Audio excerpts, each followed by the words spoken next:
Going on, hardcores and casuals? This is Ryu coming to you with another review. Obviously, Pokemon Violet.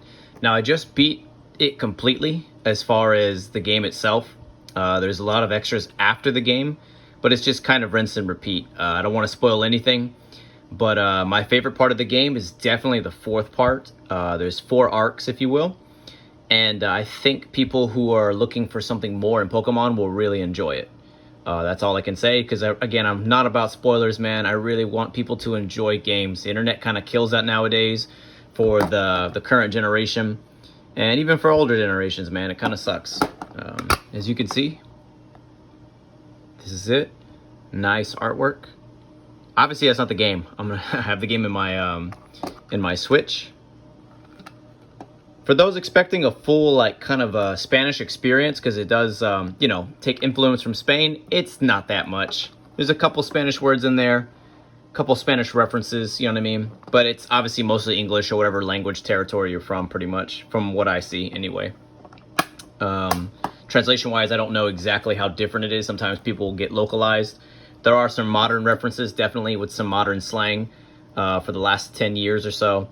So, but yeah, anyway, the good things, right? So, the art direction is pretty good. I love the new Pokemon. This Pokemon is part of the story, so you won't miss out there. This design is a particular part in the game, actually. Let's see. The actual gameplay itself is typical Pokemon. There's a lot to dig in here for those who want to battle. There's all sorts of little things and modifications you can make. I would definitely say, though, this is one of the easier Pokemon games I've ever played, especially after coming from Heart Gold. Heart Gold was way harder than this game, and I mean way harder. But you can out-level most things. I do suggest to be level 70 if you want to complete the entire game without any problems.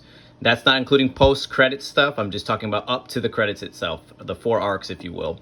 The way you know you beat the game is if you see those credits. You've got to beat 4 arcs. So when you beat the 3 main story segments, it'll open up the last one. Now I'll show you my team that I have right here. As you can see, I'm not going to show anything more than this just because I don't want to spoil, because there's a lot of cool little things here. I really want you to enjoy experience. When I first played this game, I felt that feeling that I couldn't put it down.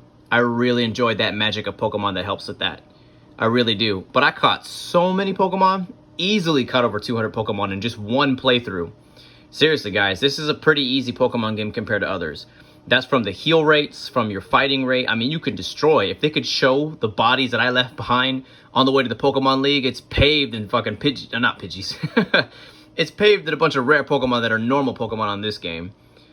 So, so yeah, man, I highly recommend it to Pokemon lovers. I will talk on the topic, though, of graphics, because people seem to be bitching and complaining about that. It's not perfect. I ran into one bug, and it was just a slight... The bug, I guess you could say, is just pop-in, but that doesn't bother me. There was not enough pop-in to bother me to keep me from enjoying this game. The stutter was slightly annoying, but I've lived in the PlayStation era, so I've had 25 frames. I've had 15 frames. It's never 15 frames from my experience, so it wasn't that bad. The patch did seem to smooth things out a little bit, probably not to the extent people were expecting. Go in this game with an open mind and to have fun, and I promise you'll get a lot out of this Pokemon game. If you're expecting a hardcore, super hard event, this is not it. Even after the post-credits, it's just not it.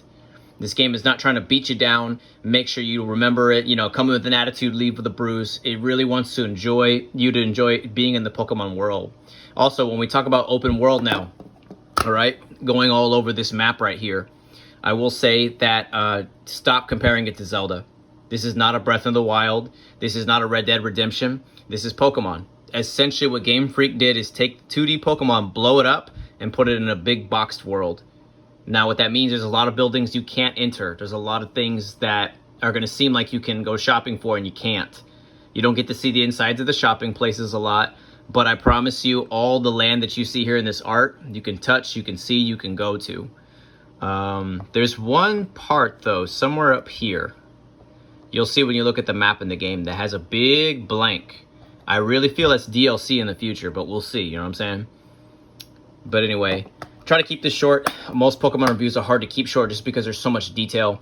Again, I enjoyed this game. I did not have all the bugs that everyone else had. The 2 bugs I had were slight stutter, pop-in, and that weird see underneath the ground thing whenever you're rotating the camera a little bit when you fight. To get some of those bugs they had to be flicking that thing like this. That's dumb to me. You know what I mean? Play stupid games, get stupid prizes. But again, if you're a Pokemon lover, all right, please, this is a good game. There is definitely something to be happy here. It is one of the easier Pokemon games. It's a nice little kind of false open world, but it's still nice to see everything. The music is a delight, very cheerful. And that final arc, that final act was really good. I think that game alone, it definitely gives you a teaser of what that game could be if they decided to make a more concrete story. Again, this is Pokemon 2. Don't expect anything Xenogears based or Xenosaga based, even though you're going to feel like it's a downgraded Xenosaga in some, Xenoblade Chronicles in some aspects, the way the open world's done. Only thing I can say, I wish the game was a little faster. I really do. The engine, Shining Pearl still has probably the fastest engine to Pokemon to date, man. So ADD people, it's one of those things. It's an uphill slope every time with Pokemon.